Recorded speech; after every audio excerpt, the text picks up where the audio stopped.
Hello and welcome to a special edition of the Migration and Border Analytical Digest.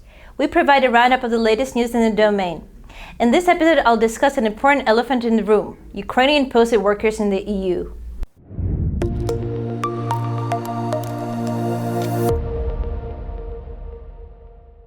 Say you're an employer with a company based in EU member state A, looking to make a profit in EU member state B that has stricter employment rules and higher taxes.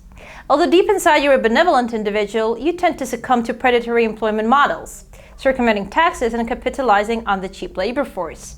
Some might call you unflattering things for that, but you know that there is a fancy term for what you're doing. It's called business optimization. In 2007, the Latvian company Laval & Partneri did precisely that.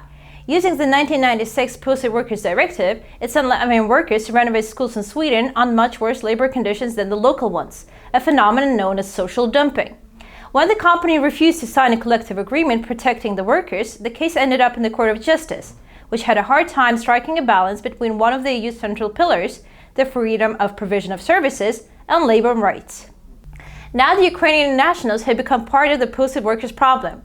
Being the largest external workforce in the EU, they're posted to countries like Sweden, Estonia, Finland, and the Czech Republic, most commonly via Poland, which has less rigid employment rules and scrutiny of both employers and work applicants compared to countries like Sweden, which requires employers to undergo checks by the Swedish Migration Board, the Swedish Trade Union Confederation, and the Swedish Municipal Workers Union. Posting a worker is a relatively facile endeavor. If done by the book, the workers looking to be posted to EU member state B have to obtain the A1 certificate in EU member state A and thus be socially protected by it. To get at the Polish Social Security Agency, in Polish Zakład Ubezpieczeń Społecznych, for example, requires providing a set of documents that, among other things, prove your tax residence in the country. Conversely, the workers are simply posted on Polish work permits. Either way, the reality often looks ugly.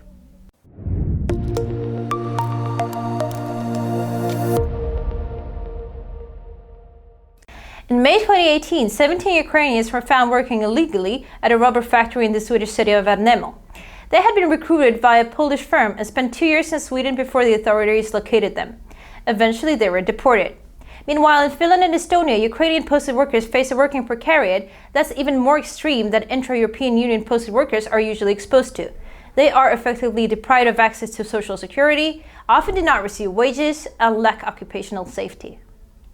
Some of the inter-Ukrainian posted workers admitted that they knew that they were toiling in the quasi-legal zone of the EU law. Others, however, are being tricked into taking posted jobs by unscrupulous intermediaries. The web offers plenty of job ads in countries like Germany with a Polish permit, purportedly with the A1 certificate that you can receive upon arrival. This is deceit. If you do not have the A1 certificate and you end up working in another EU member state without a work permit, you're in big trouble. Not only are you breaking the law and rendering yourself illegally employed, but you're also likely to be deported and fall under the influence of various malign individuals. In 2019, Shirley Bloomberg, the head of the Human Trafficking Counseling Service of the Estonian Social Insurance Board, reported that out of the 600 calls she received, Ukrainians, Moldovans, and Belarusians made up the majority. Admittedly, the contentions around the Posted Workers Directive will not fade overnight. On a positive note, its latest amendment allows for fairer working conditions of workers posted for a longer period.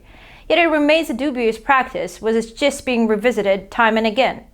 Since the Ukrainian nationals continue to seek employment in the EU, Brussels and Kiev must create a comprehensive go-to source informing the prospective job seekers, as well as employers, about the overarching design of the EU labor market and work permit rules.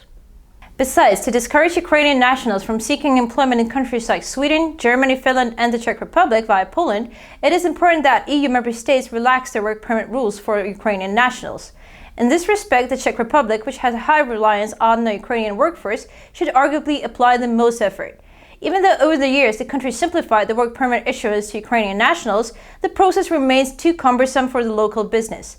It's simply easier to employ a posted Ukrainian worker instead.